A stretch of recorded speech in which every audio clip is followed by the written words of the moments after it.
જય સ્વામિનારાયણ વિદ્યાર્થી મિત્રો, લાસ્ટ બે લેક્ચરમાં આપણે ડિસ્કશન કરેલી હતી ગજ્ય ચુંબક. ગજ્ય ચુંબક વડે ઉત્પન્ન થતી ચુંબકીય ક્ષેત્ર રેખાઓ, તેની લાક્ષણિકતાઓ, અને છેલ્લા લેક્ચર વખતે ગજ્ય ચુંબકને જ્યારે આપણે કહીએ કે બેન્ડિંગ, ગજ્ય ચુંબકનું જ્યારે કોમ્બિનેશન કરવામાં આવે કે કટિંગ કરવામાં આવે ત્યારે નવી મોમેન્ટ કેમ મેળવાય એનું ડિસ્કશન કરેલું હતું. આજનો આપણો ટોપિક છે સોલેનોઇડને સમતુલ્ય રૂપે ગજ્ય ચુંબક. ટેક્સ્ટબુકનો 5.2.2 આવો ટોપિક છે, સોલેનોઇડને સમતુલ્ય રૂપે ગજ્ય ચુંબક. સોલેનોઇડ એ ગજ્ય ચુંબકને સમતુલ્ય છે આવું આપણે દર્શાવવું છે. હવે આપણે આગલા ચેપ્ટર વખતે એમાં પણ ડિસ્કશન કરી ગયા છે કે સોલેનોઇડમાંથી જ્યારે વિદ્યુત પ્રવાહ પસાર થાય ત્યારે ચુંબકની માફક વર્તણૂક આપે, અને ચુંબકની માફક એની વર્તણૂક કેવા પ્રકારે હોય. તો ત્યારે આપણે ડિસ્કસ કરી ગયા કે જ્યારે જો સોલેનોઇડમાંથી પ્રવાહ વહેતો હોય, દાખલા તરીકે પ્રવાહ આમ વહેતો હોય, હું આ બાજુથી જોતો હોઉં અને જો પ્રવાહ મને વિષમ ગળી દેખાય તો ચુંબક અથવા આ લૂપનો અથવા સોલેનોઇડનો આ તરફનો વિભાગ એ કેન્દ્રુવ તરીકે વર્તન કરશે, વચ્ચે પરસ્પર NS નાબૂદ થશે અને આ બાજુનો છેડો છે એ S ધ્રુવ તરીકે. જેવું ગજ્યા ચુંબકની અંદર જોવા મળે છે. ગજ્યા ચુંબકની અંદર કહીએ તો ગજ્યા ચુંબકમાં જે બે ધ્રુવો છે, એક N ધ્રુવ અને S ધ્રુવ, એની જેમ સોલેનોઇડની અંદર પણ આ પ્રવાહધારિત લૂપની અંદર પણ એક્ઝેક્ટલી એના જેવું જ કંઈક બે ધ્રુવ. જ્યારે આપણે કોઈ પ્રવાહધારિત સોલેનોઇડ છે ને કોઈ લોખંડના ટુકડાની નજીક લઈ જાઓ તો એમના વચ્ચે આકર્ષણ બળ લગાડે છે. અત્યારે LVDT પ્રકારના જે ઓટોમેટિક વાલ્વ આવે એની અંદર એ હકીકતનો ઉપયોગ હોય. પછી આપણે પેલી ટિંગ ટોંગ બેલ સ્વિચ દબાવી અને જે ખાલી ટિંગ ટોંગ મ્યુઝિકલ નહીં, એ બેલની અંદર પણ આ પ્રકાર હોય. બહુ સામાન્ય રચના, જ્યારે પ્રવાહ પસાર થાય એટલે વચ્ચે એક સળિયો હોય. તો આ અત્યારે દાખલા તરીકે આ સ્પ્રિંગ જેવું આપણે આ પૂછું જે સોલેનોઇડ કહું છું, એની વચ્ચે ખાલી એક સળિયો હોય અને બીજી એક સ્પ્રિંગ સાથે જોડેલો હોય સ્થિતિસ્થાપકતા માટે. જેવું આમાંથી પ્રવાહ પસાર થાય એટલે ચુંબકત્વ ધારણ થાય, અને ચુંબકત્વ ધારણ થાય એટલે આમાં રહેલો સળિયો છે સીધો ખેંચાય એટલે સીધો સામે રહેલી આમ વાટકી હોય એની સાથે ભટકાય. તો આ જે આપણી પેલી ટિંગ ટોંગ બેલ છે એનો સિદ્ધાંત કંઈક આ રીતે છે. પણ એ બધામાં એક જ વસ્તુ આપણે જે અત્યારે હું તમને કહેવા જાઉં છું કે એક સોલેનોઇડ છે એમાંથી જ્યારે વિદ્યુત પ્રવાહ પસાર કરીએ ને ત્યારે એક ચુંબકની માફક વર્તે. અચ્છા, ચુંબકની માફક વર્તે તો એની ચુંબકીય ચાક માત્રા કેટલી હોય? તો કે ચુંબકીય ચાક માત્રા આપણે ભણી ગયા સોલેનોઇડની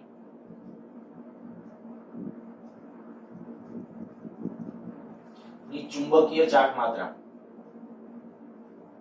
સોલેનોઇડ અથવા N આટાવાળું ગૂંચળું હોય તો ગૂંચળાની ચુંબકીય ચાક માત્રા n બરાબર કેટલી આપતા હતા? NI, n એટલે આટાની સંખ્યા, I એટલે પ્રવાહ. બરાબર, આ આપણે કહી શકાય સોલેનોઇડ જેવા ગૂંચળા હોય તો એના માટે ચુંબકીય ચાક માત્રાનું સૂત્ર. અચ્છા, ક્યારેક એક કામ આવે એટલા માટે આવું કહીએ, જો ધ્રુવમાન જોઈતું હોય, ગૂંચળાનું ધ્રુવમાન અથવા સોલેનોઇડનું ધ્રુવમાન P, તો આપણે આવું લખી શકાય P બરાબર m/2l. ત્યારે જો સોલેનોઇડની લંબાઈ 2l વડે આપી શકતા હોય, આ સોલેનોઇડ છે માની લ્યો, એમાંથી I જેટલો પ્રવાહ વહેતો હોય તો આપણે કહી શકીએ એની લંબાઈ 2l વડે આપતો હોય અને આમાં આટાની સંખ્યા n હોય તો આને હું આપણે લખું NIA/2l. હવે n/2l એટલે શું થાય? 2l એ ટોટલ લેન્થ છે, તો એકમ લંબાઈ દીઠ આટાની સંખ્યા, તો એને કહેવાય સ્મોલ n. આ પરિણામ યાદ રાખજો, ડાયરેક્ટલી MCQ માં કામ આવી શકે, ગુજકેટમાં પણ પૂછાયેલા છે. જો ધ્રુવમાન જોઈતું હોય તો ધ્રુવમાન માટેનું સૂત્ર શું? Small ni. ગૂંચળામાં એકમ લંબાઈ દીઠ આટાની સંખ્યા ગુણ્યા પ્રવાહ ગુણ્યા આડછેદનું ક્ષેત્રફળ. તો ધ્રુવમાન મળી જશે કેનું? સોલેનોઇડ માટે. સોલેનોઇડમાંથી જ્યારે પ્રવાહ વહેતો હોય ત્યારે એનું ધ્રુવમાન મેળવવાનું હોય તો તમે આ જાણતા હોવા જોઈએ. પણ જો સોલેનોઇડની મેગ્નેટિક મોમેન્ટ મેળવવી હોય તો મેગ્નેટિક મોમેન્ટ એટલે તો કે ગૂંચળાની જે મેગ્નેટિક મોમેન્ટ છે તે જ. તો NIA, એમાં A એટલે નિયમિત જે ગૂંચળું હોય એના આડછેદનું ક્ષેત્રફળ છે. ઓકે, આપણે જે નેક્સ્ટ ક્વેશ્ચન એક લેવાનો છે અને થિયરી માટે પણ આ ક્વેશ્ચન પૂછી શકે છે. પરિમિત લંબાઈના સોલેનોઇડ વડે અક્ષ પરના દૂરના બિંદુએ ચુંબકીય ક્ષેત્ર શોધવાનું સૂત્ર તારો. માની લો કોઈ પરિમિત લંબાઈનો સોલેનોઇડ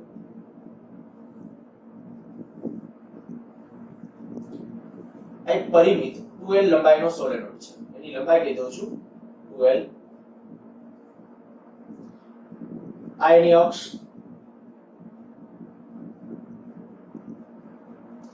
અક્ષ પરના દૂરના બિંદુએ ક્યાંક ચુંબકીય ક્ષેત્ર શોધવું છે. આ સોલેનોઇડનું કેન્દ્ર કહીએ. માની લો કે આ કેન્દ્રથી અહીં સુધીનું અંતર છે એ r છે. આ સોલેનોઇડમાં એકમ લંબાઈ દીઠ આટાની સંખ્યા સોલેનોઇડમાં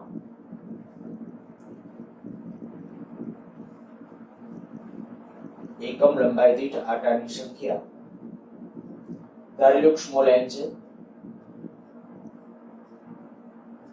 ત્રિજ્યા a છે.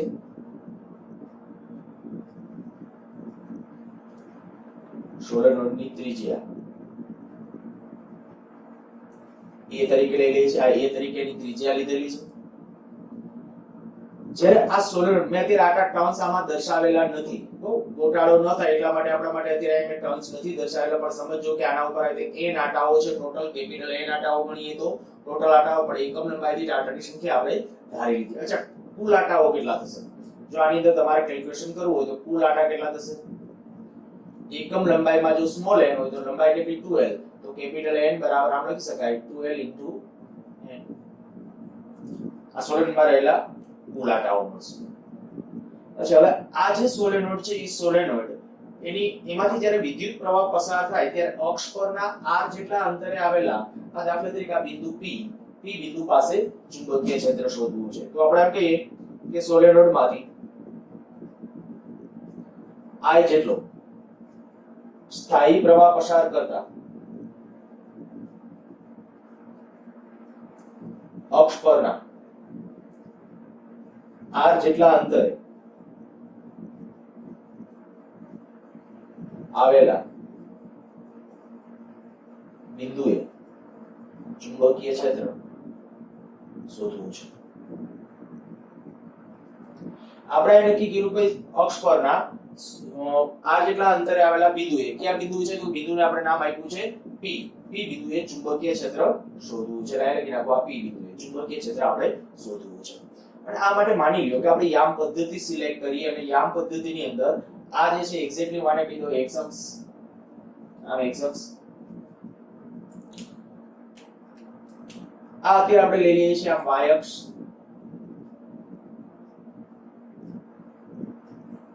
હવે દેખીતી વાત આ છે કે ભાઈ આ જે છે સોલેનોઇડ જ્યારે કઈ n આટાવાળું સોલેનોઇડ હશે અને ત્યારે ચોક્કસ લંબાઈ હશે અને જ્યારે ચોક્કસ લંબાઈ છે ત્યારે એક લૂપ આયા ગયું, આ લૂપને કારણે અહીંયા ચુંબકીય ક્ષેત્ર મળે અને આ લૂપને કારણે અહીંયા ચુંબકીય ક્ષેત્ર મળે, જુદું જુદું મળે.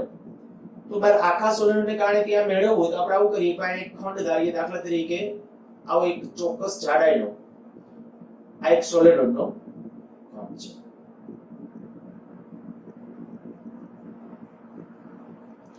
આની જાડાઈ લઈ લે dx, અહીંથી અંતર કહી દો x. આ જે સોલેનોઇડનું કેન્દ્ર છે બરાબર O, તો સોલેનોઇડના કેન્દ્રથી x અંતરે એક dx જાડાઈની એક રિંગ ધારો. આ માટે સોલેનોઇડના કેન્દ્રથી x જેટલા અંતરે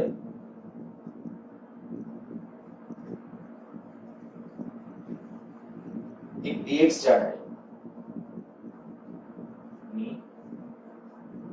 રિંગ ધારો.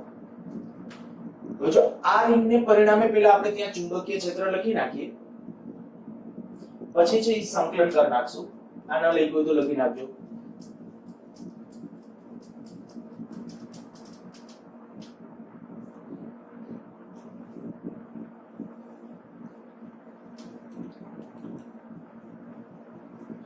જ્યારે આપણે ચુંબકીય ક્ષેત્ર આપણે કીધું એ પ્રમાણે કે આને કારણે પહેલા તો આ રિંગને કારણે જ્યારે ચુંબકીય ક્ષેત્ર શોધવું છે તો રિંગને લીધે અક્ષ પરના બિંદુએ ચુંબકીય ક્ષેત્ર, આ અમારે ચુંબકીય ક્ષેત્ર તો આપણે જ્યારે પ્રવાહધારિત લૂપ કહીએ કે પ્રવાહધારિત રિંગ કહીએ, આ રિંગમાં રિંગ ના કરતા આપણે ગૂંચળું શબ્દ વધારે યોગ્ય રહેશે કારણ કે અમુક જાડાઈ છે તો આપણે કહીએ કે આ ગૂંચળાને કારણે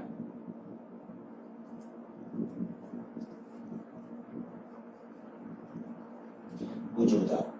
આટલું ગૂંચળું કહીએ કારણ કે રિંગમાં એક જ ટર્ન્સ લેવાય, પણ આ ગૂંચળું છે તો n આટા વાળું જ્યારે ગૂંચળું છે અથવા આપણે કહીએ કે આ dx આડાનું જ્યારે ગૂંચળું છે ત્યારે આ dx આડાના ગૂંચળાને લીધે આ બિંદુએ આપણે ચુંબકીય ક્ષેત્ર શોધવું છે.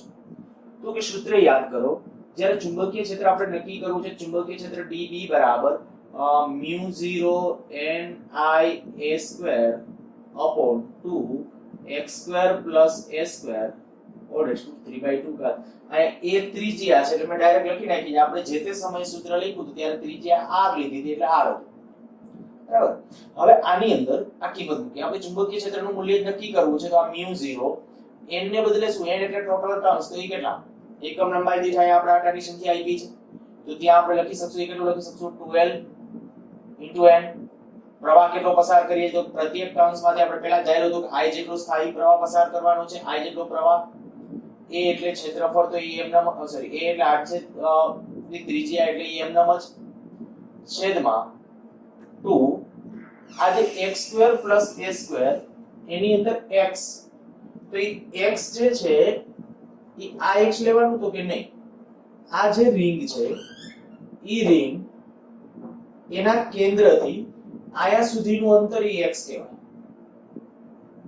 તો આટલું માપ તો ઓલરેડી x આપ્યું છે તો ખરેખર આ ડિસ્ટન્સ કેટલું થશે r - આ ટોટલ r ત્યાંથી આપણે કહી શકીએ આપણે આટલું ગણવું છે તો r - x એટલે x ને બદલે આટલું આવશે r - x એનો સ્ક્વેર પ્લસ a સ્ક્વેર એની 3/2 ઘાત. હવે અહીંથી આ ખરેખર આ એક રિંગ ને કારણે મળી ગયો આપણે ચુંબકીય ક્ષેત્ર. આપણે મેળવવું છે આખા સોલેનોઇડ ને કારણે તો આનું સંકલન કરવાનું થશે એટલે આપણે કહીએ કે માટે સમગ્ર સોલેનોઇડ ને લીધે ચુંબકીય ક્ષેત્ર P બરાબર ઇન્ટિગ્રેશન વખતે આમાંથી જેટલા અચળ એટલા બધા બારે કાઢી નાખીએ ડાયરેક્ટ જ બારે લઈ લઈએ છીએ. જો શું આવશે હવે આની અંદર એક અચ્છા આપણે મારે અહીંયા ઉલ્લેખ કરવો જોઈએ ખાસ આપણે અહીંયા જે લખ્યું છે n ટોટલ આટા n એ આ જે 2l છે કારણ કે 2l તો આખા સોલેનોઇડના ટોટલ ટર્ન્સ થી આપણે આખા નહીં આપણે કેને કારણે ચુંબકીય ક્ષેત્ર આ ગૂંચળું કયું આટલી જાડાઈનું ગૂંચળું તો આટલી જાડાઈના ગૂંચળામાં જે આટાની સંખ્યા આવશે એને હું n ડેશ નામ આપી દઉં છું અને n ડેશ એટલે આમાં આટાની સંખ્યા એને આપણે n ડેશ નામ આપીએ છીએ. ઈ કેટલા થશે તો કે એકમ લંબાઈમાં સ્મોલ n છે તો dx જાડાઈ છે તો dx જાડાઈમાં કેટલા આવશે n dx એટલે અહીંયા તમારે લખવું પડશે n dx 2l નહીં 2l આખો સોલેનોઇડ હોય તો આપણે અત્યારે પહેલા આને કારણે ચુંબકીય ક્ષેત્રનું સૂત્ર લખ્યું છે એટલે આપણે એને અનુરૂપ મળશે.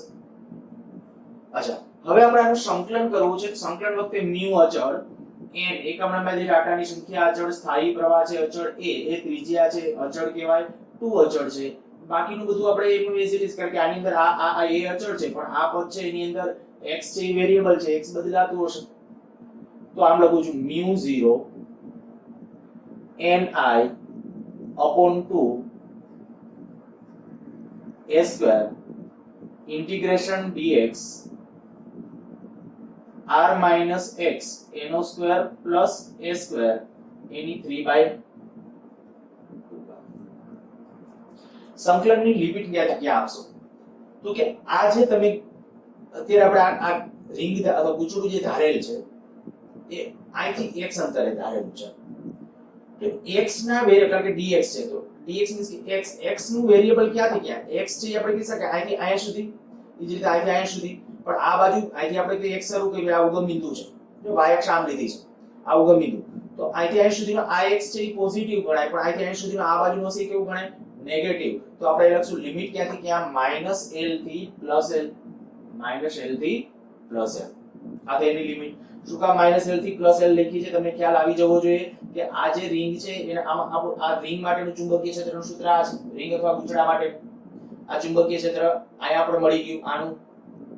અચ્છા એમાં વેરીએબલ કોણ છે x વેરીએબલ છે તો એમાં x ની લિમિટ કારણ કે dx છે પૂછડું તો આપણે કે x ના પદની અંદર જ્યારે આપણે લિમિટ લખવાની છે તો x ના પદની અંદર લિમિટ માટે શું કરવું પડશે તો કે x વેરીએબલ ક્યાંથી ક્યાં તો અહીંથી અહીં સુધી પ્લસ અહીંથી આમે છે પણ ઉગમ બિંદુ આ છે તો અહીંથી આ બાજુ એટલે -l લખશું આ ટોટલ 2l છે એટલે આટલું કેટલું થશે l આટલું માપ થશે l અને અહીં સુધીનું માપ પણ થશે l અચ્છા તો એ લિમિટ આપી દીધી પણ હવે અહીંયા આમ ખરેખર આનું જો સંકલન કરવું તો એની અંદર મેથ્સ વાળા છે આનું સંકલન છે યાદેશની રીતને એ બધું સંકલન ભણ્યા પછી કરી શકો પણ આપણે આના સંકલનમાં જવાનું જ નથી આપણે સીધું કારણ કે આપણે સૂત્ર કેના માટે તારવાનું જો મેં અહીં જે લખ્યું છે કે પરિમિત લંબાઈના સોલેનોઇડ વડે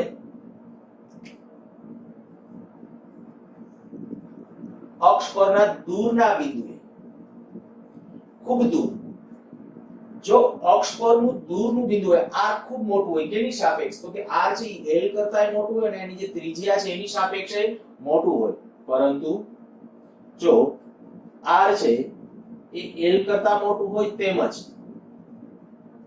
r એ a કરતા પણ ખૂબ મોટું જે તમારે જે બિંદુએ ચુંબકીય ક્ષેત્ર શોધવું છે એ r ડિસ્ટન્સ r એ l કરતા ખૂબ મોટું હોય અને a તો પછી આપણે આવું કરીએ કે આ પદની અંદર જો આ r જ મોટું હોય તો x અને આ સરવાળા બાદબાકીમાં છે એ બે x ને તો એને કાઢી નાખીએ માટે આપણે કહી શકીએ આ પદની અંદર ખાલી શું રહેશે r એક રહેશે હવે r રહે તો r ની ઉપર અહીંયા વર્ગ છે આ x0 આ કાઢી નાખો આ 0 કરી નાખો x ને આ બે 0 તો r નો સ્ક્વેર રહ્યો r નો સ્ક્વેર એની 3/2 ઘાત તો r ની 3 ઘાત રહેશે તો એ લખી નાખું છું માટે b બરાબર μ0 ni a² upon 2 r cube r cube એટલે આટલું આવ્યું r cube ઇન્ટિગ્રેશન -l થી +l ઇન્ટિગ્રેશન આ dx ખાલી dx હોય અચ્છા હવે વિચારો જોઈએ કે dx dx dx dx જેવા આ dx એટલે આમ છે આ જાડે આ dx dx dx dx આ બધાનો તમે આમ સરવાળો કરો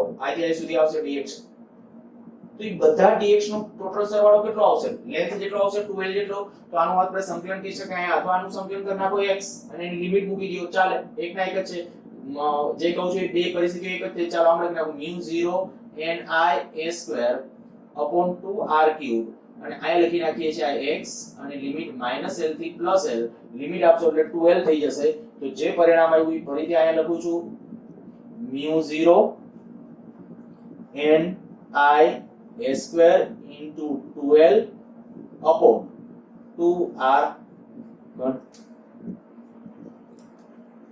જો આ સમીકરણને મારે મેગ્નેટિક મોમેન્ટ m સોલેનોઇડની મેગ્નેટિક મોમેન્ટ આપણે પહેલા વાત કરી હતી કેટલી હોય કેપિટલ N I A બરાબર એમાં ટ્રાન્સફર કરવું હોય તો હું આને લખું છું એ રીતે આ પદને થોડું સ્પ્લિટ કરીને આ μ0 પછી n into 2l એટલે કેપિટલ N થઈ જશે આ 2l into n એટલે કેપિટલ N થઈ જશે I એટલે એમનો પ્રવાહ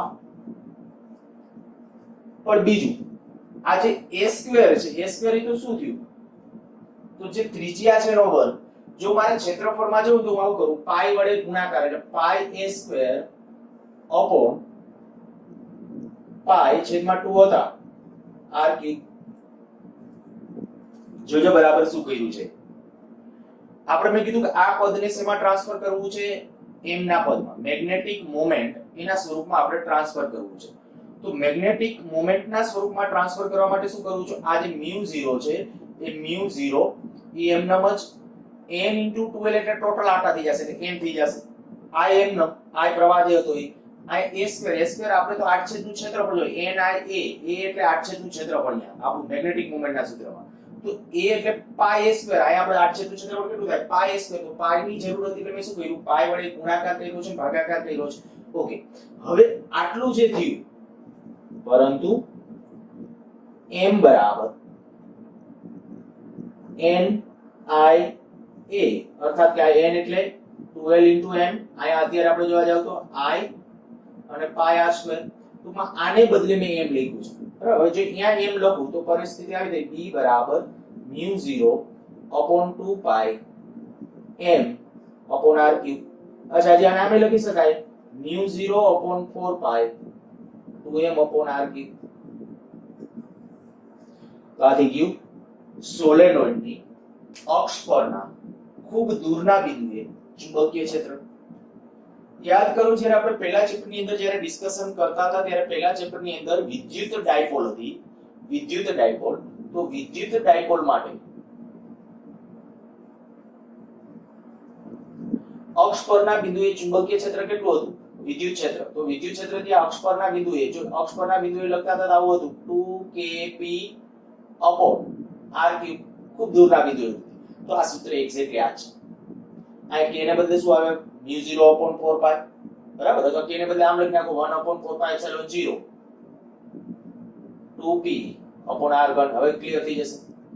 આને બદલે જો આ 1 upon epsilon 0 ને બદલે μ લખી નાખો, p ને બદલે m લખી નાખો, તો આપણે કહી શકાય આ થઈ ગયું આપણું સૂત્ર. તો આ ઇનડાયરેક્ટલી આપણે કેવું તો આપણે કહી શકાય કે ભાઈ આ થઈ ગયું સોલેનોઇડ, અને સોલેનોઇડ એક ચુંબકની જેમ ચુંબકીય ડાયપોલની માફક વર્તે છે. ચુંબકીય ડાયપોલ મીન્સ કે ગજિયો ચુંબક. આ ઇઝ ક્લિયર. જો આ મેં લખ્યું હતું સોલેનોઇડને સમતુલ્ય રૂપે ગજિયો ચુંબક, કે આ જે સોલેનોઇડ આપણે અત્યારે જે વિચારેલો છે, તો સોલેનોઇડને મારે ગજિયા ચુંબક તરીકે લેવો હોય તો એની ચુંબકીય મોમેન્ટ કેટલી લેશો? તો ચુંબકીય મોમેન્ટ મેં પહેલા લખી દીધી હતી, આ ભૂસી નાખ્યું. એની પહેલા m બરાબર લખ્યું હતું કેપિટલ NIA, ધ્રુવમાન કેટલું લખ્યું હતું? Small NIA. ઈ સમતુલ્ય જે આપણે કહીએ કે ભાઈ ગજિયા ચુંબકને સમતુલ્ય મારે સોલેનોઇડ ટ્રાન્સફર કરવો હોય તો કઈક એ પરિસ્થિતિ લેવાની. ઈ બે સૂત્રો ખાસ યાદ રાખજો, ગુજકેટ માટે અને નીટ માટે, એના માટે ખૂબ કામના. અચ્છા, બીજું તમને આ મેં કીધું કે આખા પ્રશ્નના સંદર્ભમાં જો આવી રીતે આમ પૂછી શકે કે પરિમિત લંબાઈના સોલેનોઇડ વડે અક્ષ પરના દૂરના બિંદુએ ચુંબકીય ક્ષેત્રનું સૂત્ર, તો આ ચુંબકીય આ સૂત્ર પણ કેના જેવું છે? તો કે વિદ્યુત ડાયપોલ જેવું છે. તો વિદ્યુત ડાયપોલ વડે જે વિદ્યુત ક્ષેત્ર મળે એની જેમ આયા આપણે કહી શકીએ આ એક ચુંબકીય ડાયપોલ થઈ, અને આ ચુંબકીય ડાયપોલની અક્ષ પરના ચુંબકીય ક્ષેત્રનું સૂત્ર. હવે ચુંબકીય ડાયપોલ એટલે ઇનડાયરેક્ટલી ગજિયો ચુંબક. સારું, એટલે એક આ પ્રશ્ન માટે નેક્સ્ટ એનાથી આપણે આગળ વધીએ છીએ. પહેલા સ્ક્રીનશોટ પાડી લખી નાખો.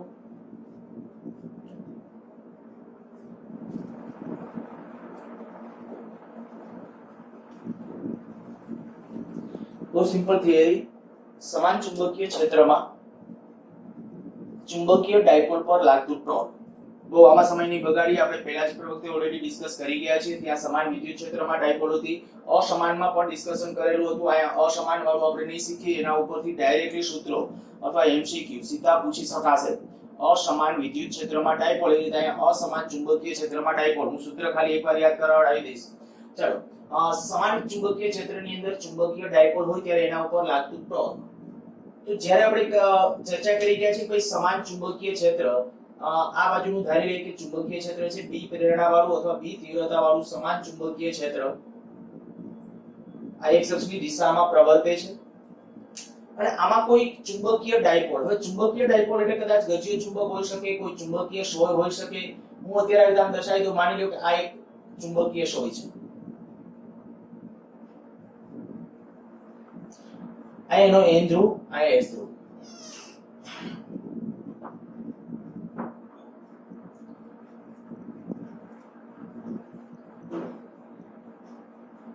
જ્યારે તમે ચુંબકીય સોય જોશો ત્યારે ચુંબકીય સોયની અંદર ઓકા યંત્ર કે ગમે એની અંદર અડધી ચુંબકીય સોય ડાર્ક કરેલી હોય, અડધી છે ઈ એમ નામ હોય.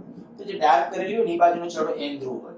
અચ્છા, ચાલો અહીંયા જ્યારે આપણે કહીએ કે ચુંબકીય ક્ષેત્ર છે એ આ તરફની દિશામાં છે, અને એની સાથે આપણે કહીએ આ એક ગજિયો ચુંબક અથવા સોલેનોઇડ અથવા તો એક ચુંબકીય સોય. કારણ કે કોઈ પણ એ બધાને ચુંબકીય ડાયપોલ કહેવાય. માની લો કે આની સાથે થીટા કોણે છે.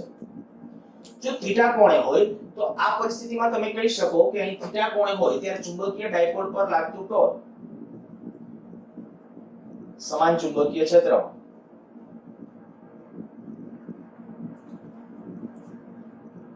ચુંબકીય m જેટલી ચુંબકીય ચાક માત્રા ધરાવતા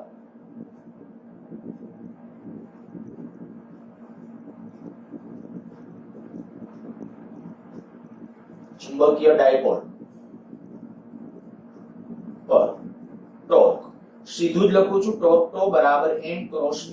આ સદી સ્વરૂપે આપણે લખી નાખ્યું. તો આના ઉપર તો ટોર્ક ટો બરાબર mb sin θ. પેલા ચિત્ર વખતે આપણે લીધું હતું p ક્રોસ e. બધું આ તમારે સમજ્યું તો બહુ સરળતાથી તમે સમજી શકો. જોજો મેં આગલા લેક્ચર વખતે તમને આવું કીધું હતું, n ધ્રુવી કોને સમતુલ્ય? ધન વિદ્યુત ભારને સમતુલ્ય. s ધ્રુવ કોને સમતુલ્ય?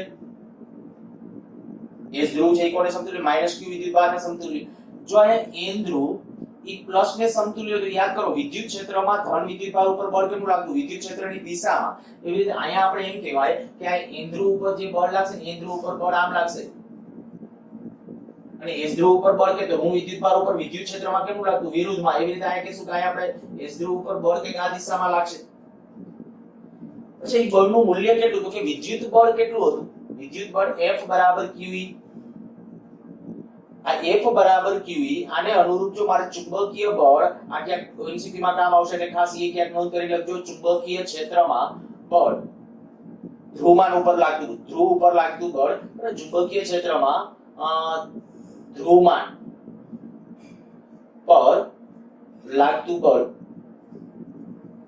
એને હું F કહું. તો આ Q ને સમતુલ્ય ધ્રુવમાન, તો એ P B કહી દો, અને આ ચુંબકીય ક્ષેત્ર B. ધ્યાન રાખજો, આ થઈ જશે ત્યાં મેગ્નેટિક ફોર્સ, પણ એ ધ્રુવમાન ઉપર. કેના ઉપરનું? ધ્રુવમાન ઉપર, આખા ગજિયા ચુંબક ઉપર નહીં. આ જે બળ મેં લખ્યું છે Fn, તો એ Fn આટલું છે. આ Fs લખ્યું છે એ આટલું છે, પણ દિશા વિરુદ્ધ છે. આ દિશામાં છે, આ દિશામાં છે. બે બળ સરખા હશે એટલા માટે અહીંયા જેટલું ચુંબકીય ક્ષેત્ર B છે એટલું જ અહીંયા છે. અને ધ્રુવમાન તો આપણને ખબર છે કે કોઈ પણ ગજિયો ચુંબક હોય કે સોલેનોઇડ હોય તો એના ધ્રુવમાન બે છેડે કેવા હોય? સરખા હોય. બરાબર, બંને છેડે. જેમ ઓલા ડાયપોલમાં આપણે અત્યારે ચર્ચા કરી ગયા હતા, ડાયપોલમાં એવું કહેતા હતા સમાન મૂલ્યના વિજાતીય પરિમિત અંતરે રહેલા વિદ્યુત ભાગ, મૂલ્યો વિદ્યુત ભાગના કેવા હોય? સમાન. એવી રીતે ફરજિયાત ચુંબકીય ડાયપોલ હોય તો ચુંબકીય ડાયપોલની અંદર આવી કન્ડિશન હશે ને હશે જ કે એના બંને છેડે ધ્રુવમાન કેવું હશે? સરખું. બંને છેડે ધ્રુવમાન સરખું હશે. તમે એમ કહો ભાઈ ગજિયો ચુંબક આવી રીતે આમ હોય તો આમ છે માની લ્યો, આ n ધ્રુવ છે ને આ s ધ્રુવ છે, તો પણ આ પરિસ્થિતિમાં પણ હું એમ કહું છું ધ્રુવમાન અહીંયા જેટલું હોય એટલું ધ્રુવમાન અહીંયા એટલું જ હોય, એમાં કોઈ ચેન્જ ન આવે. ભલે અહીંયા આડછેદનું ક્ષેત્રફળ તમને વધારે દેખાતું હોય, કારણ કે એમ આડછેદના ક્ષેત્રફળના પણ એકને એક જ્યારે વાહક માટે છે ત્યારે એકને એક વાહક માટે તમે એવું ઇમેજિનેશન કરી કે આ હંમેશા શું છે? ટોર્કની પરિસ્થિતિ છે. અને ટોર્ક જ્યારે આપણે કહીએ કે ચુંબકીય ક્ષેત્રમાં જ્યારે આને મૂકો છો ત્યારે અહીંયા જે રહેલા પરમાણુ છે એના ઉપર ટોર્ક લાગશે અને ગોઠવાશે. હવે અહીંયા જે પ્રમાણમાં ગોઠવાઈ શકે એ પ્રમાણે અહીંયા પેરેલલ બધી જગ્યાએ ગોઠવાશે. અને અહીંયા જો ધ્રુવમાનની વાત હોય તો આ જે ચુંબક હશે, આ ચુંબક તરીકે વર્તણૂક આપે તો એમ કહેશું અહીંયા જે આ છેડો છે અને આ છેડો છે ત્યાં એનું ધ્રુવમાન, અથવા તો આપણે કહું તો આપણા જે ગજિયા ચુંબકની અંદર છે ને, ગજિયા ચુંબકમાં હંમેશા શું હશે? બંને છેડે એનું ધ્રુવમાન કેવું? સરખું. બરાબર, બંને છેડે ધ્રુવમાન સરખું. ચાલો, તો ધ્રુવમાન પણ સરખું છે એટલે પરિણામ આવે કે બંને ઉપર લાગતા બળના મૂલ્યો સમાન, દિશા વિરુદ્ધ. હવે આ બે બળો છે એ એક રેખસ્થ કહેવાય? તો કે ના, આ બે બળો એક રેખસ્થ નથી. આવી રીતે આ કન્ડિશન છે, અહીંયા એક બળ આમ લાગે છે, અહીંયા બળ આમ લાગે છે, તો એક રેખસ્થ નથી એટલે ટોર્ક લાગશે. પરિણામે આમ ગોઠવાય. ક્યાં સુધી આમ? તો કે ક્યાં સુધી ટોર્ક લાગશે? તો કે જ્યાં સુધી ક્ષેત્રને સમાંતર ન થાય ત્યાં સુધી. તો આટલું ટોર્ક લાગશે. હવે આ જે ટોર્ક લાગે અને ઓકે, રકમ માં ચાલો એ પછી આ તમને કહી દઉં છું, બોલી જાઉં છું. આ આખું સમાસે ને એટલે લખતો નથી. ટોર્ક ટો બરાબર mb sin થીટા. જો આપણે આવું કરીએ કે હવે આ અત્યારે દાખલા તરીકે તેને થીટા કોણે અહીંથી અહીંયા લઈ આવીને હું અહીંથી મૂકી દઉં તો શું થશે? ગોઠવવાની ટ્રાય આમ થશે. કારણ કે આપણને ખબર છે કે વિશ્વનો દરેકે દરેક પદાર્થ હંમેશા એવી જ સ્થિતિ ધારણ કરવાનો પ્રયત્ન કરે કે જેમાં એની સ્થિતિ ઊર્જા લઘુત્તમ થાય, અર્થાત કે સંતુલન સ્થિતિ હોય. તો સંતુલન સ્થિતિમાં ટોર્ક કેવું? 0. તો આનું ટોર્ક 0 ક્યારે થાય? સમાંતર ગોઠવાય તો અત્યારે ટોર્ક લાગે છે ને એ ટોર્ક પુનઃસ્થાપક ટોર્ક કહેવાય. તો હું કહું કે અહીં આ ટોર્કને લીધે ડાયપોલ પુનઃ પોતાની સ્થિતિ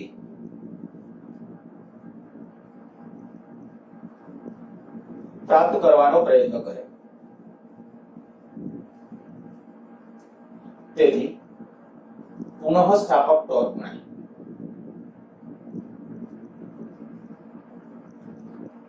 જો પુનઃસ્થાપક ટોર્ક ગણાય તો આપણે ટોર્ક ટો બરાબર -mb sin થીટા.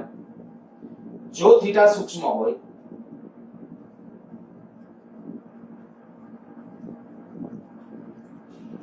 તો sin થીટા બરાબર પાછું શું લખાય? Theta sin theta nearly equal to theta. હવે આ જે પરિણામ છે તો આવું ટોર્ક ટો બરાબર -mb થીટા ટોક ટો ને બદલે, પરંતુ ટોક ટો બરાબર i આલ્ફા અર્થાત કે i d થીટા એનો square upon dt square. Torque tau બરાબર i આલ્ફા, i એટલે જડત્વની ચાક માત્રા, આલ્ફા એટલે d square theta upon dt square means કે કોણીય સ્થાનાંતરનું 2 ટાઈમ્સ વિકલન. પહેલી વખત વિકલન કરો એટલે કોણીય ઝડપ મળે, કોણીય ઝડપનું વિકલન કરો એટલે કોણીય પ્રવેગ મળે. તો ટોક ટો બરાબર i આલ્ફા. હવે ઈ કિંમત જો અહીંયા મૂકી દો તો આપણા પાસે આવું થયું i d square theta upon dt square બરાબર -mb થીટા. આ i શું છે? જ્યાં i એટલે જડત્વની ચાક માત્રા, જ્યાં i જડત્વની ચાક માત્રા. અચ્છા, આપણે ટેક્સ્ટ બુક ની અંદર છે ને આ જડત્વની ચાક માત્રાની સંજ્ઞા છે એ આવી g આપેલી છે. બરાબર, જડત્વની ચાક માત્રા એ આ g આપેલી આ ચક્રમાં. તો તમારે g કરવી. પણ હું જ્યારે MCQ કે એ બધું આ થઈ જશે એટલે હું આ જે લખું છું અહીંયા, તમારે અહીંયા g લખવું હોય તો g ના સંદર્ભમાં ટેક્સ્ટ બુક માં છે થિયરીમાં એટલો ટ્રાન્સફર કરવો કર નાખજો. આ જડત્વની ચાક માત્રા ખાલી સંજ્ઞા છે. બરાબર, તો g d square theta upon dt square. ચાલો અહીંયા હું અત્યારે તો i લખ્યો છે એટલે i લખું છું i. અચ્છા, i ને ઓલી બાજુ લઈ જાઓ. d square theta upon dt square બરાબર -mb અપોન i થીટા. જો આ કઈ વિકલ સમીકરણ છે. આ કેના જેવું છે સમીકરણ? જે d square theta upon dt square બરાબર -ઓમેગા સ્ક્વેર થીટા સાથે સરખાવતા એક્ઝેક્ટલી પહેલા ચેપ્ટરની અંદર એક પરિસ્થિતિ આ બે રીતે ગણી શકાય. બરાબર, એક સ્થિતિ આ અને બીજી એક સાવ સિમ્પલ અને સેલી મેથડ છે, પણ આ ટેક્સ્ટ બુકમાં આ રીતે આપ્યું છે પૂછી શકે એટલા માટે મેં આખું આ રીતે તૈયાર કરાવ્યું છે. બીજી સિમ્પલ મેથડ એમના તમને કહી દો. અહીંયા આપણે કે ઓમેગા બરાબર કેટલું આવી જશે? તો ઓમેગા સ્ક્વેર બરાબર આટલું આવ્યું mb અપોન i. તો ઓમેગા બરાબર કેટલું આવ્યું? √mb upon i. અર્થાત કે આપણે કહીએ તો આવૃત્તિ કેટલી આવશે? 1/2π √mb અપોન i. અર્થાત કે આવર્તકાળ t બરાબર 2π √i અપોન mb. યાદ કરો, આપણે પહેલા ચેપ્ટર વખતે પણ આ સૂત્ર તારવેલું હતું. સમાન વિદ્યુત ક્ષેત્રમાં ડાયપોલ પર લાગતું ટોર્ક અને ત્યાંથી થીટા કોણે ચલિત કરી અને છોડી દેતા તેના ભ્રમણનો આવર્તકાળ. તો અહીંયા આપણે ભાઈ જે ડોટ ડોટ વડે છોડ્યું, અહીંયા શું આપણે કરવાનું છે? સમાન ચુંબકીય ક્ષેત્રમાં ચુંબકીય ડાયપોલ પર લાગતું ટોર્ક. તો ટોર્ક તો સીધું સૂત્ર લઈ લીધું છે. સીધું એટલે આગલા ચેપ્ટરમાં આપણે પ્રૂવ કર્યું હતું. બરાબર, ટોર્ક તો બરાબર b ના sin થીટા આ જ છે. પણ b ના sin થીટા ઉપરથી હવે ગજિયા ચુંબકમાં આવી જાય એટલે ગજિયા ચુંબકનો આયા m એટલે કેટલું આવે ગજિયા ચુંબકનો? તો કે ધ્રુવમાન ગુણ્યા લંબાઈ. ધ્યાન રાખજો, ઓલું સોલેનોઇડ નું હતું, કા ગુચડાનું હતું, લૂપ નું હતું. પણ અહીંયા જ્યારે આપણે કે ગજિયો ચુંબક કરું ત્યારે હવે અહીંયા n ન લખાય. બરાબર, ત્યારે આપણે લખવું અહીંયા લખવું હોય તો શું લખી શકાય? m બરાબર p * 2l. આની જે લેન્થ હોય તે. તો આ થયું આપણા પાસે આવર્તકાળ. એટલે કીધું ક્વેશ્ચનમાં ટોર્ક અને ચુંબકીય ક્ષેત્રમાં તેના ગતિના આવર્તકાળનું સૂત્ર અને કોણીય સરળ આવર્ત ગતિના આવર્તકાળનું સૂત્ર. હવે આ આવર્તકાળ અથવા તો આવૃત્તિ કઈ કઈ બાબતો ઉપર આધાર રાખે છે? તો કે આવર્તકાળ કે આવૃત્તિ એક જડત્વની ચાક માત્રા અને m એટલે મેગ્નેટિક મોમેન્ટ, b એટલે ચુંબકીય ક્ષેત્ર. 3 થી 4 પ્રશ્ન g ની અંદર પૂછી નાખ્યા છે આના ઉપરથી. હમણાં ક્વેશ્ચન લઈએ. 1 થી 2 વખત પૂછ કે પણ એમાં જ્યારે પૂછે ત્યારે આમ સીધા સમચલન કે કેના ઉપર દાખલા તરીકે તમે એમ કે ભાઈ ગજિયો ચુંબક છે, આ ગજિયો ચુંબક છે, એનો આવર્તકાળ છે અત્યારે t છે, આના કરતા બમણી મોમેન્ટ ધરાવતો ગજિયો ચુંબક લેવામાં આવે, બમણી મોમેન્ટ હોય એવો લેવામાં આવે, ચુંબકીય ચાક માત્રા પ્રબળ હોય, તો અત્યારે કહી શકાય એનો આવર્તકાળ કેટલો થશે? તો કે જો આ m છે એવી રીતે બદલાય તો એના રૂપ કેવી રીતે બદલાય તમને આવડે. સારું, એના રિલેટેડ પ્રશ્નો લઈએ.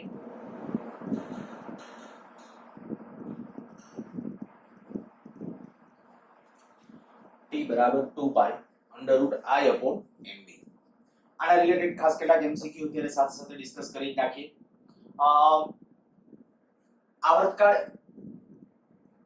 t એ √i અને √i ના સમચલનમાં √m ના વ્યસ્ત પ્રમાણમાં છે.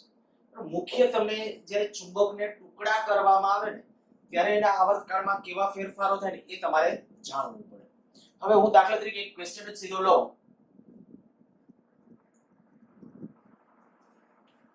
m જેટલી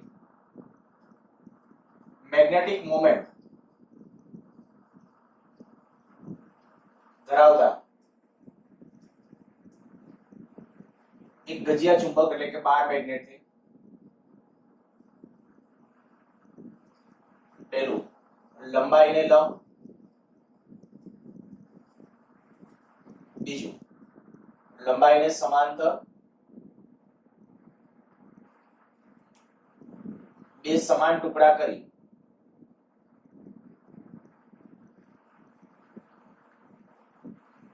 કોઈ એક ટુકડાને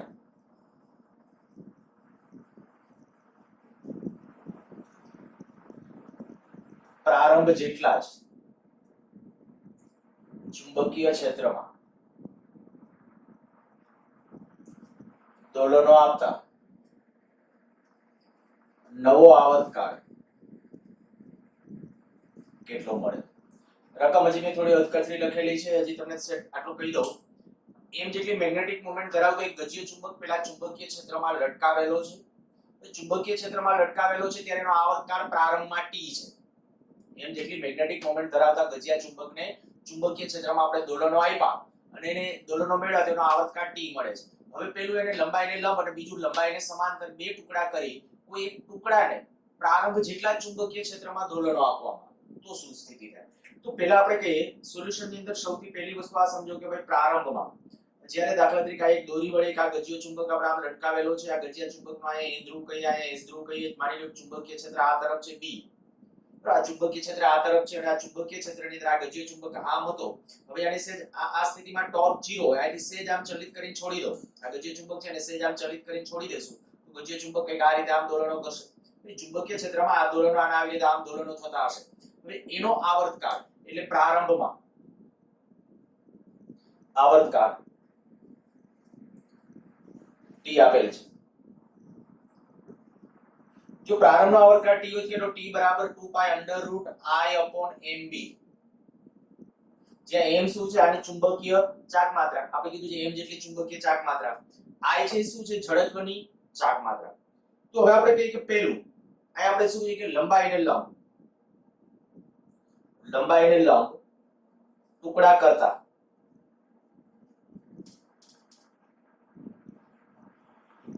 ટુકડા માટે એક તો તમારે i નક્કી કરવાનું, જડત્વની ચાક માત્રા i. જે બાર મેગ્નેટ છે એ આ રીતે આમ દોલનો કરે છે. બાર મેગ્નેટ એટલે એક સળિયો, એ આ રીતે આમ દોલનો કરે છે. વચ્ચેના બિંદુને અનુલક્ષીને આમ જ્યારે સળિયો આમ દોલનો કરાવતા હોય ત્યારે એ વખતે આ અક્ષને અનુલક્ષીને સળિયાની જડત્વની ચાક માત્રા કેટલી થાય?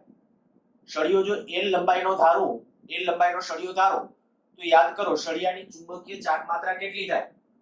તો કે એ જે પરિણામ છે આપણે કહીએ કે I બરાબર 1/12 ml² થશે. આવું જ્યાં m એટલે દળ, એટલા માટે મેં m ડેશ કહ્યું છે. સળિયાની જડત્વની ચાક માત્રા છે, ઓલી ચુંબકીય ચાક માત્રા છે m. આ I જડત્વની ચાક માત્રા. તો જડત્વની ચાક માત્રાનું સૂત્ર શું?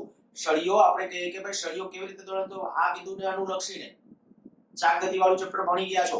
1/12 ml², તો એની જડત્વની ચાક માત્રા આવશે 1/12 ml² પ્રમાણે m ડેશ એટલે દળ, im ચુંબકીય ચાક માત્રાનો છે તો im ડેશ ઈ દળ l².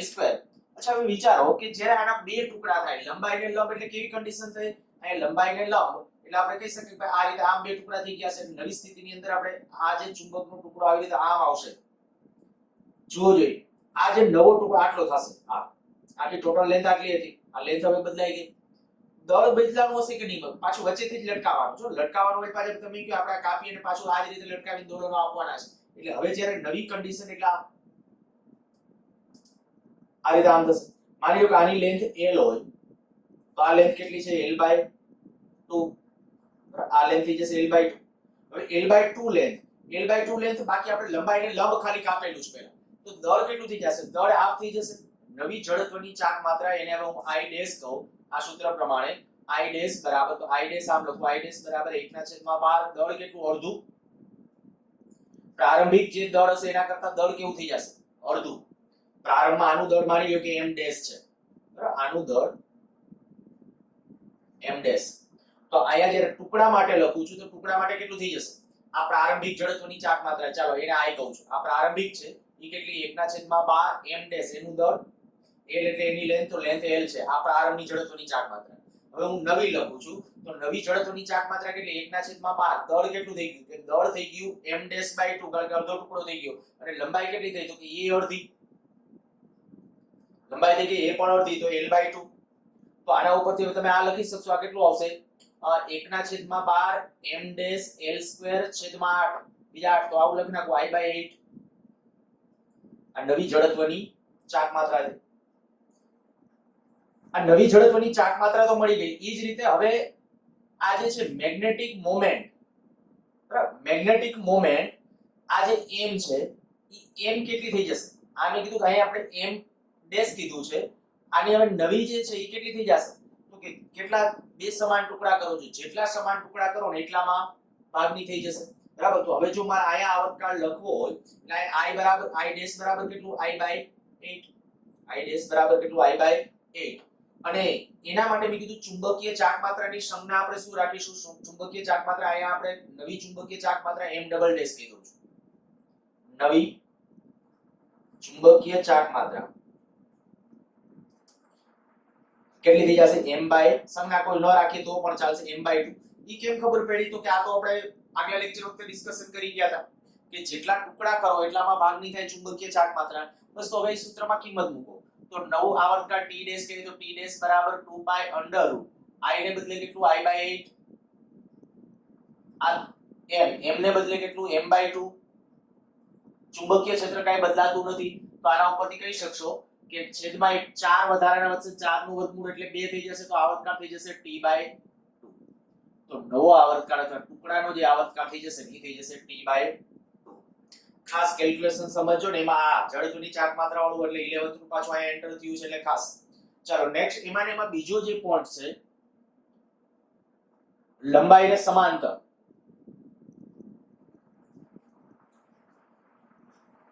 ટુકડા કરતા પ્રત્યેક ટુકડા માટે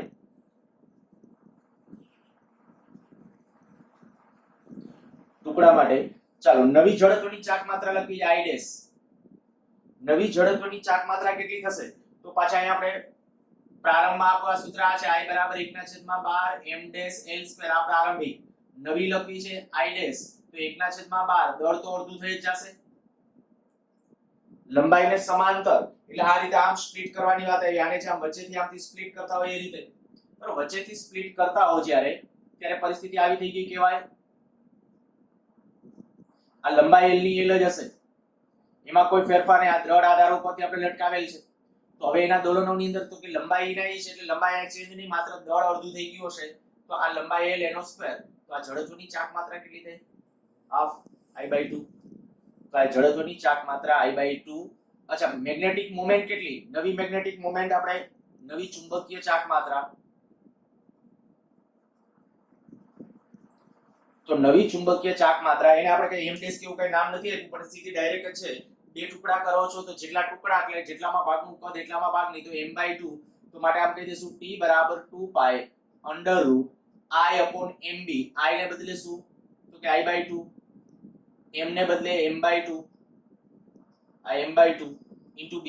તો આપણે કહી શકાય કે આમાં આ 2 2 કેન્સલ થઈ જશે. મૂળ આવર્તકાળ જે હતો ને એ જ આવર્તકાળ રહેશે. આમાં આવર્તકાળ બદલાતો નથી. ઝડપથી લખી નાખો. અચ્છા, ચાલો આવી રીતે આમ લઈએ. આ એનું રકમ આપું છું.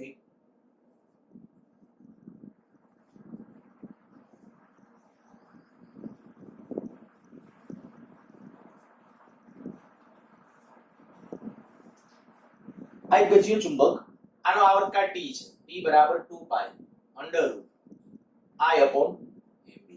હવે આવર્તકાળ હું ગણાવું છું, પછી આવૃત્તિ પૂછી શકે, કોણીય આવૃત્તિ પૂછી શકે તો આવડવા જોઈએ. બરાબર. આ એક મેં કીધું આવર્તકાળ આપણે ધ્યાનમાં રાખીએ છીએ. મોસ્ટલી આવર્તકાળના પ્રશ્નો વધારે હોય છે. હવે જો આના 4 ટુકડા કરવામાં આવે, આના આપણે 4 ટુકડા કરી નાખીએ.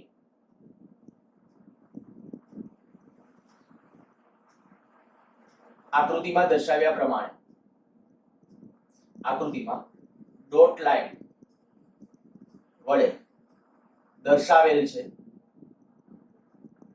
તેવા 4 સમાન ટુકડા કરી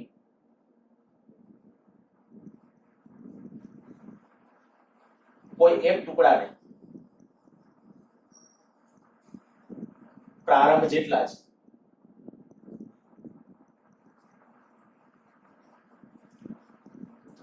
ચુંબકીય ક્ષેત્રમાં દોલનો આપતા નવો આવર્તકાળ જો તો સ્ક્રીન પોઝ કરીને પેલા ટ્રાય કરી નાખો, પછી આ આન્સર જુઓ. જો આયા ચાલો નવી જડત્વની ચાક માત્રા આઈ ડેશ કહો. બરાબર, આથી હવે સોલ્યુશનના પાર્ટની અંદર છે પહેલા સૌથી પહેલા જડત્વની ચાક માત્રા નક્કી કરું છું. નવી જડત્વની ચાક માત્રા કેટલી? તો નવી જડત્વની ચાક માત્રા આઈ ડેશ કહીએ તો આઈ ડેશ બરાબર 1/12. દળ કેટલું? ચોથા ભાગનું થઈ જશે. આને દળ લખ્યું છે, ધ્યાન રાખજો. આ m ડેશ બાય 4 આ કરી નાખું છું. પ્રારંભિક દળ આપણે નામ આપ્યું હતું m ડેશ. એ દળ તો એ દળ કેટલું? આ ચોથા ભાગનું, કારણ કે 4 ટુકડા થયા છે. લેન્થ કેટલી? દરેક ટુકડાની લેન્થ કેટલી વિચારો. તો દરેક ટુકડાની લેન્થ આવશે l/2. l/2 કારણ કે આ આખો આ l હતો, એમાંથી આ ટુકડાની લેન્થ એક ટુકડો ગોતો તો એક ટુકડાની લેન્થ l/2 આવશે. તો l/2 તો આના ઉપર તમે આ કહી શકશો કે આ કેટલી આવશે? આ ગણો તો 16મા ભાગની જડત્વની ચાક માત્રા થઈ ગઈ 16મા ભાગની. અચ્છા, જડત્વની ચાક માત્રા 16મા ભાગની અને નવી ચુંબકીય ચાક માત્રા કેટલી? નવી ચુંબકીય ચાક માત્રા, જો નવી ચુંબકીય ચાક માત્રા લખશો 4 સરખા ભાગ છે, ચોથા ભાગની m/4. તો નવો આવર્તકાળ અહીંયા લખું છું, તમે લખતી વખતે ધ્યાન રાખજો. નવો આવર્તકાળ t ડેશ કહું તો t ડેશ બરાબર 2π અંડરરૂટ i ને બદલે i/16 છેદમાં m ને બદલે m/4 ઇન્ટુ b. જો આયા રહેશે 4 કેન્સલ, t બાય વર્ગમૂળમાંથી બહાર લેશો એટલે નવો આવર્તકાળ આવશે t બાય. આ એક વસ્તુ વિચારવા જેવી છે. તમે હવે ડાયરેક્ટલી થોડુંક આવું જુઓ. જ્યારે આપણે ગજિયા ચુંબકને છે ને લંબાઈને લંબ જેટલા ટુકડા કરીએ છીએ ને એટલામાં ભાગનો આવર્તકાળ થાય છે. જો આયા લંબાઈને લંબ બે ટુકડા કર્યા, આવર્તકાળ કેટલો આવ્યો? t/2. લંબાઈને સમાંતર ટુકડો કર્યો, આવર્તકાળ નો બદલાણો, t નો t જ રહ્યો. હવે આમાં જોવું જોઈએ, લંબાઈને લંબ આમ ટુકડો કરીને સમાંતરે કર્યો તો આનો અર્થ એવો થાય કે ભાઈ આમ ટુકડો કરશો ને એનાથી તો કોઈ આવર્તકાળ નથી બદલાતો. આમ કેટલા ટુકડા કર્યા? બે ટુકડા કર્યા. જો બે ટુકડા કર્યા તો આવર્તકાળ કેટલો આવ્યો? Answer t/2. બીજા ભાગનો ટૂંકમાં લંબાઈને લંબ જેટલા ટુકડા કરવામાં આવે ને એટલામાં ભાગનો આવર્તકાળ થાય. તો હું તમને ઓરલી સીધો આમ ક્વેશ્ચન પૂછું. માની લો કે દ્રઢ આધાર પરથી આ એક ગજિયો ચુંબક, ગજિયા ચુંબકને આપણે તેમ ટુકડા કરવા છે.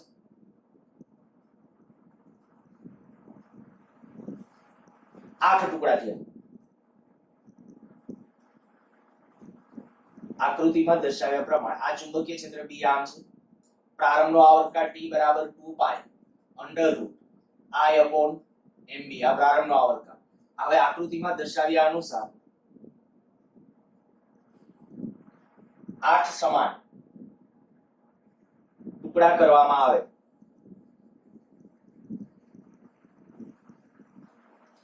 અને પ્રત્યેક ટુકડાને દોલિત કરવામાં આવે તો નવો આવર્તકાળ. હવે આગળ રકમ નથી લખતો, બરાબર.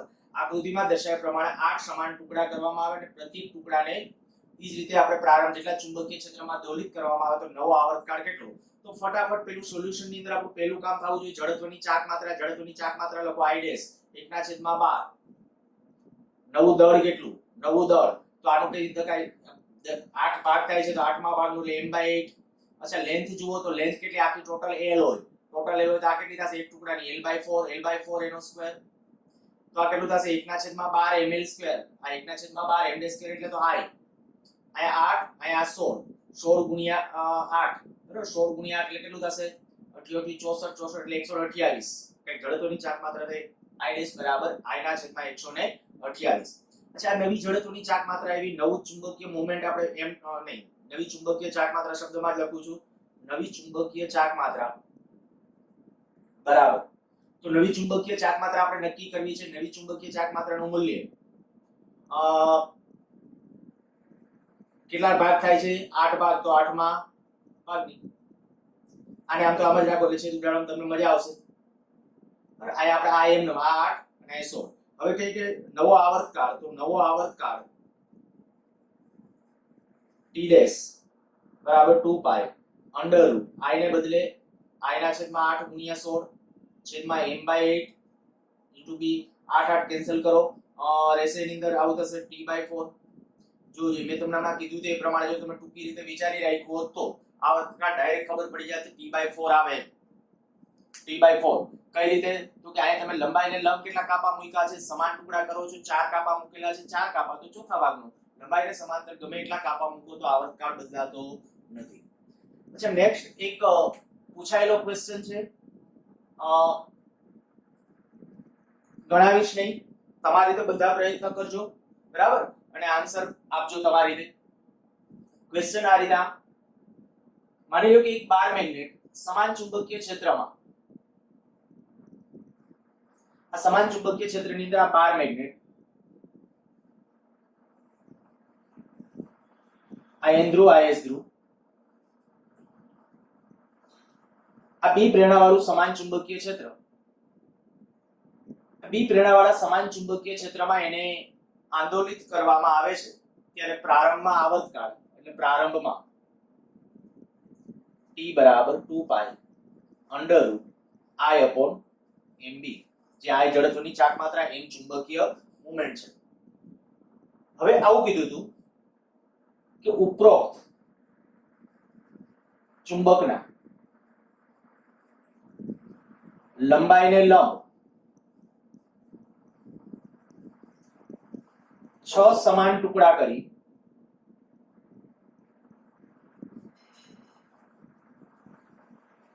આકૃતિમાં દર્શાવ્યા અનુસાર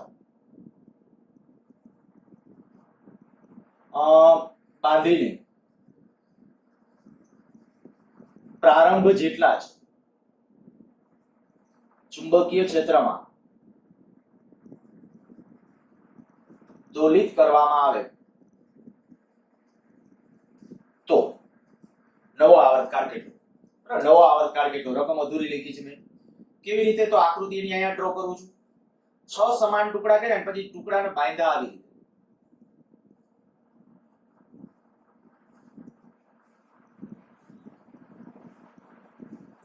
આ 6 ટુકડા આવી રીતે બાંધી દીધા છે બરાબર. પહેલા આવી રીતે માની લો કે 6 કાપા કરી નાખ્યા, પછી જે 6 કાપા છે ને એને બાંધ્યા આવી રીતે.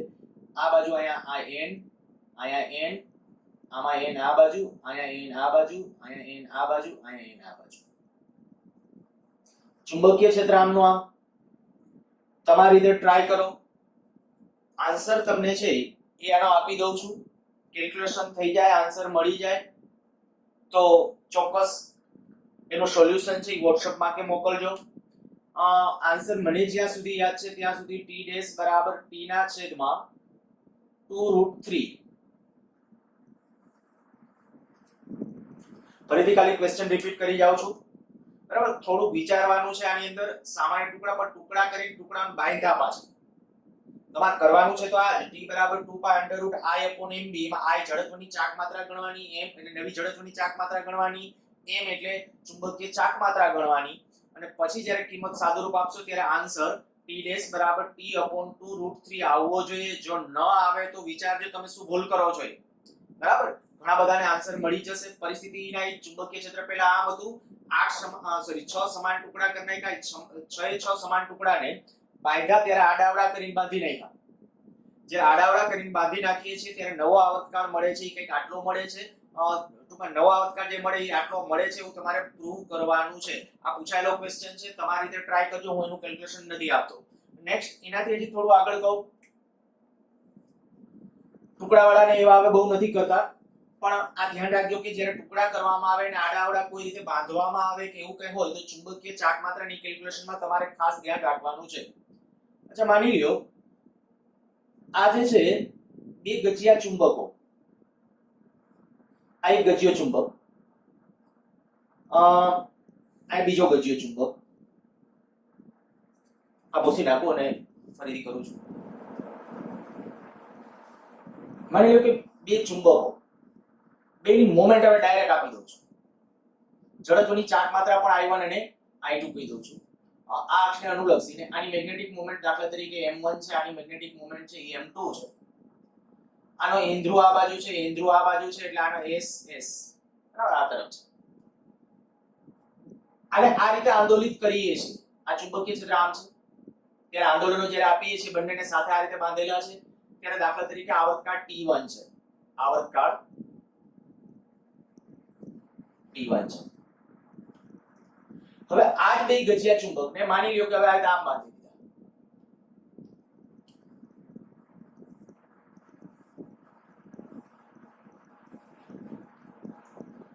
આ એમ આમાં છે ને એસ આવે, આ એમ આનો એસ વચ્ચેથી જ બરાબર બાંધેલા છે.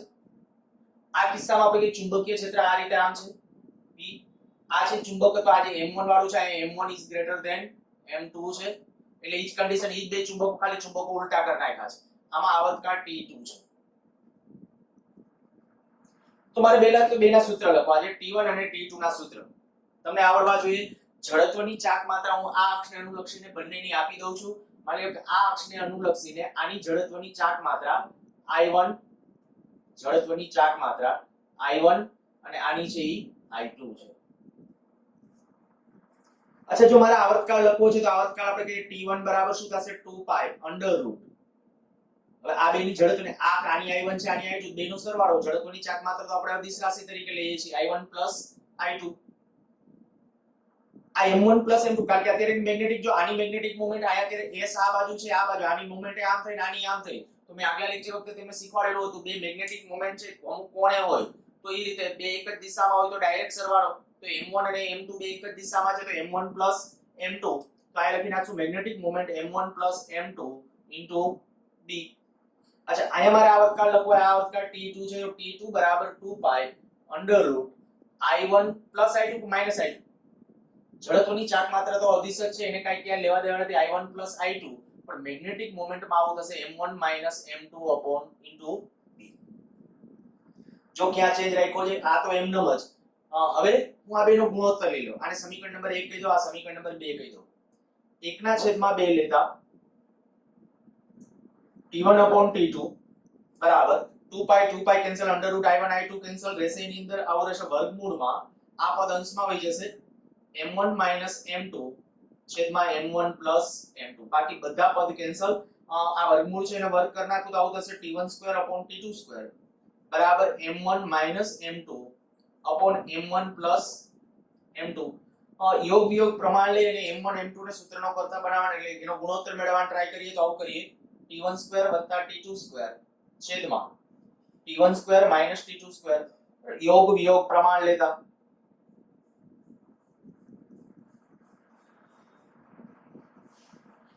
તો અહીંયા આપણે એવું જ કરશું M1 M2 M1 M2, તો અહીંયા 2M1 છેદમાં આમાંથી આ બાદ કરશો તો રહેશે -2M2. જોજો આમાંથી આ બાદ કરવાનું કહું છું, યોગ વિયોગમાં એ તમને ખ્યાલ છે.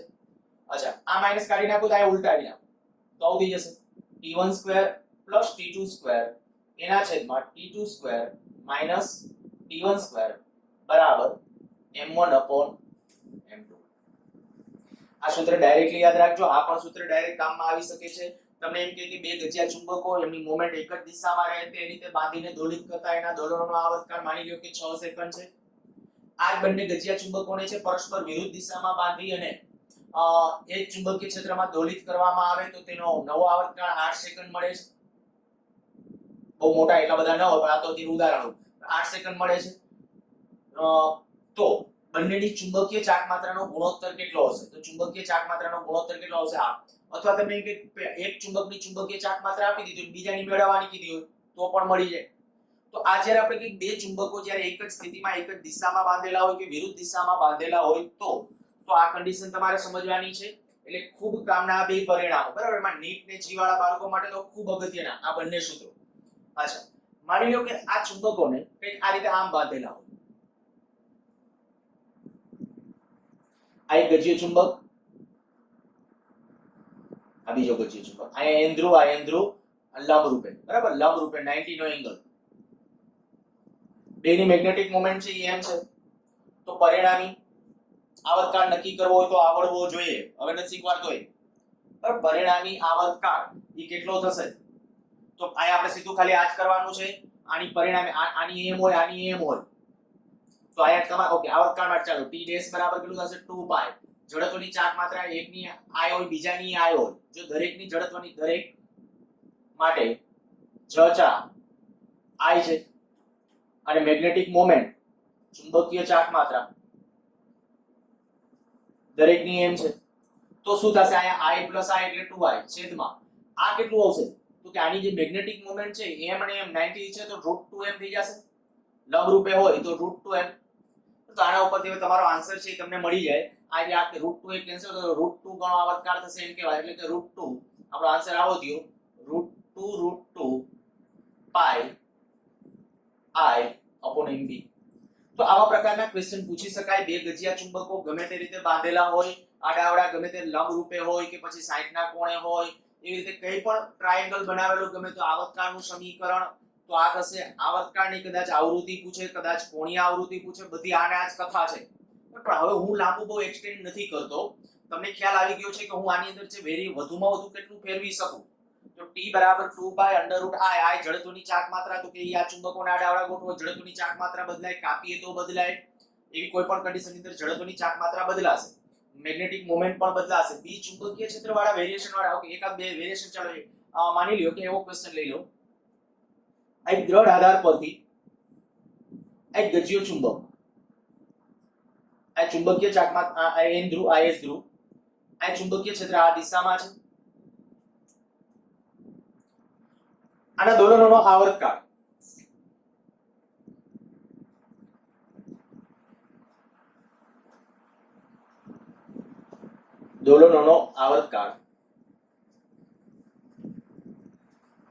t છે. હવે આ ચુંબકની નજીક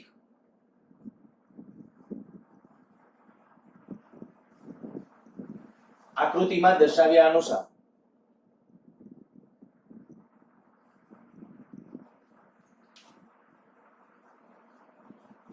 બીજો એક ગજિયો ચુંબક નજીક લાવતા આવર્તકાળ t ડેશ મળે છે. આ દાખલા તરીકે આવી આ રીતે આમ ગજિયો ચુંબક લઈ આવીએ છીએ. બરાબર, અહીંયા n ધ્રુવ, અહીંયા s ધ્રુવ. આ રીતે આમ નજીક લઈ આવ્યા, નજીક લઈને આને પકડી રાખ્યો. બરાબર, આને ફિક્સ એટલે પહેલાનો તો ફિક્સ, પછી નજીક લઈ આવી ફિક્સ પકડી રાખેલો છે. ખાલી આવો અર્થ કરું છું, ફિક્સ પકડી રાખેલો છે. તો હવે આના દોલનોના આવર્તકાળમાં શું ફેર પડશે? જો એના દોલનોનો આવર્તકાળ t ડેશ હોય તો આપણો ક્વેશ્ચન આ option t is greater than t dash, b t is less than t dash, c t equal to t dash. વિચાર શું ફેર પડે? જો તમને ચુંબકની પ્રોપર્ટી ખબર છે તો બહુ સિમ્પલ. આ ચુંબકીય ક્ષેત્ર આમ છે, આમાં સેમ કેમાં ચેન્જ થાય? તમે એમ કહેશો કે આના દોલનમાં જોવો જોઈએ. આપણું જે આવર્તકાળનું સમીકરણ છે t બરાબર 2 પાઈ √I/mb. આની જડત્વની ચાક માત્રા બદલાય, આને નજીક લેવું તો કે ના. આની મેગ્નેટિક મોમેન્ટ બદલાશે તો કે નહીં. એ જે છે મેગ્નેટિક મોમેન્ટ એમ ને વેલોસિટી જેનો જે દોલન થાય છે એ નથી બદલાતું, પણ b બદલાઈ જશે. આ જે ચુંબકીય ક્ષેત્ર b છે ને, આ ચુંબક જ્યારે નજીક આવશે ને ત્યારે આની ચુંબકીય ક્ષેત્ર રેખાઓ કેમ નહીં હોય? આમ હોય. બરાબર, આ સમજવા માટે અહીંયા ડ્રો કરું છું. આની ચુંબકીય ક્ષેત્ર રેખાઓ આમ હશે. આ b ડેશ કહું છું એનું ચુંબકીય ક્ષેત્ર. આનું ચુંબકીય ક્ષેત્ર આવી રીતે આમ હોવાનું. તો આ જે ચુંબકીય ક્ષેત્ર, આ ચુંબક નજીક આવશે તો આ ચુંબકીય ક્ષેત્રમાં ઘટાડો કરશે કે વધારો? તો કે ચુંબકીય ક્ષેત્રમાં ઘટાડો કરે. આ ચુંબક નજીક લાવતા b ઘટે. એટલે હું આ કારણ તરીકે જો આ સોલ્યુશનમાં આપણે લખવું હોય તો આવું લખીએ કે ચુંબક નજીક લાવતા b ઘટે.